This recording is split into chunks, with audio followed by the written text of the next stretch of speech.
Do you ever feel envy towards the financial stability of people who earn 7-figure or more? Well, don't. Because believe it or not, someone earning a big paycheck may not be living a life of luxury. In fact, far from that, you might be killing it in your career, but failing financially. In today's episode, we're going to discover some of the surprising mistakes that even the highest income earners and high-level entrepreneurs make. Not only that, but we're going to discuss critical safeguards that they overlook. By the end of this episode, you will not only understand what those are, you will also prepare to dodge those same pitfalls. In order to do this, we're going to play some hoops. Do you guys remember the former NBA player Antoine Walker? Despite earning more than $110 million throughout his successful basketball career, he shockingly filed bankruptcy just 2 years after retiring. It's a sobering example that the hefty paycheck doesn't necessarily ensure financial security. So how did someone like Walker with such substantial income find himself in financial ruin? Ever notice how high-income entrepreneurs can still end up with money troubles? It's kind of like getting roses on Valentine's Day. Day 1, they're all fresh and pretty, but by day 3 or 4, they're looking a little bit rough. Even though we know it'll wilt, it's still a bummer when it does. Same goes for folks with big paychecks. They can still get hit with financial curveballs. Our first pearl of wisdom for you today is that it's actually your fault. Just kidding. But for real, the heart of the issue here is really boiled down to assumptions.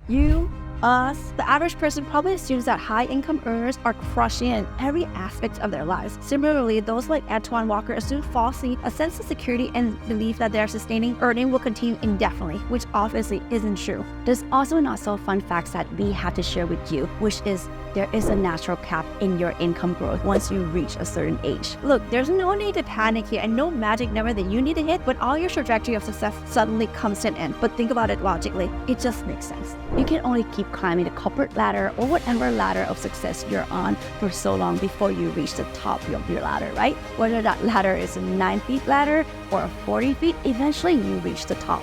And that's not totally a bad thing. It just means that at some point, your ability to compound your income the old-fashioned way is going to be capped. The U.S. Bureau of Labor Statistics found that you typically reach your peak income earning potential somewhere between your 40s and 50s. But you know what? It's not just about age. There's a whole lot more to it. A bunch of other factors can come into play that affect your chances of boosting your income. And guess what? Most of them are completely beyond your control. We're talking about things like the roller coaster of the economy and the ever-shifting trends within your industry. For those of you who have been following our journey for some time, you're probably aware of this topic really close to our hearts, and it brings back some painful memories. We went through a tough period when our fashion business unexpectedly crumbled. It wasn't due to anything that we did wrong. Instead, the client that we worked with had employed some less than stellar business practices, which led them to abruptly shut down all their stores. Unfortunately, this translated to a 90% loss of income for us overnight. A truly distressing experience which we do not wish on anyone. While this is an extreme example, it can happen and we want you to be prepared. Not only that, but there's multitudes of other factors that can affect your income that you might not be thinking about. These are things like your mental health, sudden illnesses, burnout, family illness, death,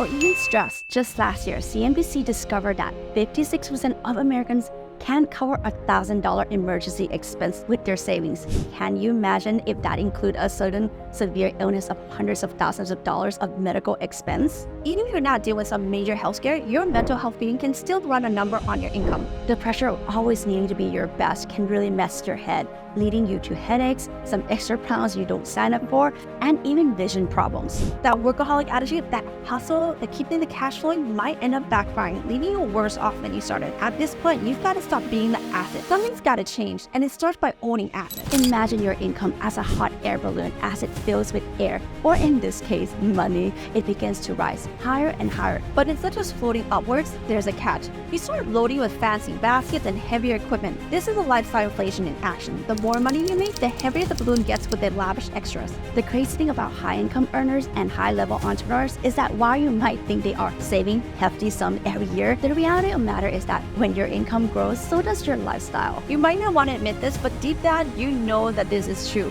And you've probably experienced this at some level. Whether it means that you're getting that new car with that recent promotion, or you're upgrading your house with an extra square footage, your lifestyle is likely to elevate proportionally or even more than proportionally to your income increases. Your final obligation, therefore, increases as well, not necessarily increasing your savings. Guys, think on this for a second.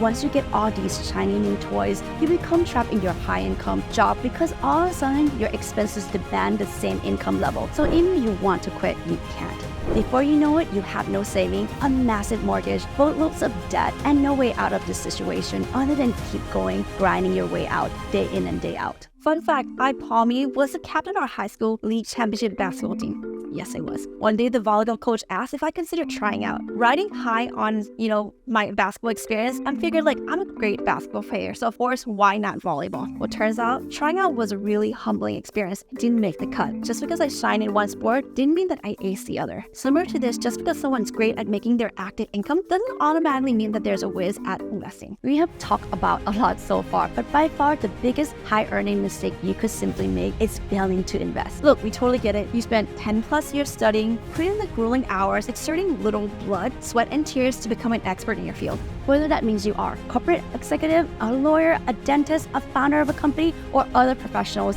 the hours spent consumed by your craft naturally means that you won't be an expert in finance, and that's okay. Being an expert in your field also doesn't mean that you know how to keep your money multiplying. So what can you do to keep that money in the bank and also keep it growing? This is what you've been waiting for, and it might surprise you. Before you spend one more penny on expenses, you need to pay yourself first. It might seem backwards, but when we talk about paying yourself first, it means putting at least 10% of your earnings directly into an investment budget. So what matters most to you?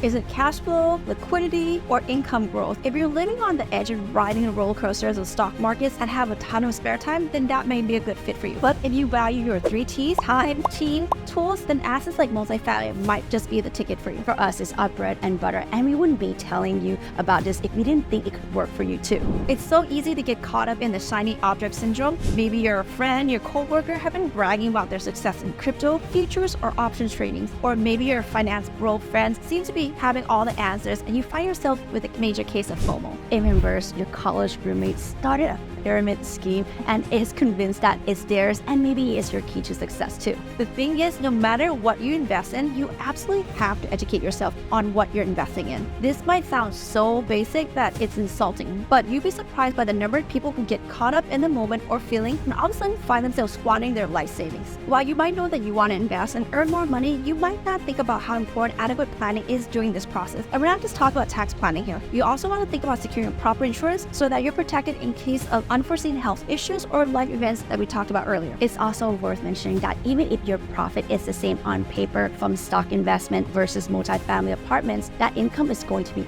taxed differently. Not all asset profits, income, and capital gains are treated the same. The other asset classes don't benefit from multifamily advantages of bonus depreciation, which can substantially lower your tax bill. Take this for example. If you're a surgeon and you average over $750,000 a year in salary over 25 years or so, it's pretty safe to say that you have lived a really comfortable life and you won't have these financial woes. But you still might be raking in the salary and have only a few $1 million investments due to poor tax planning. If you have all your money distributed when you got paid, or only budget a small amount to spend and dedicate amount to invest, it would be a totally different story. Trust us, it would hurt less in the long run to just set money aside now, and you'll definitely thank yourself later.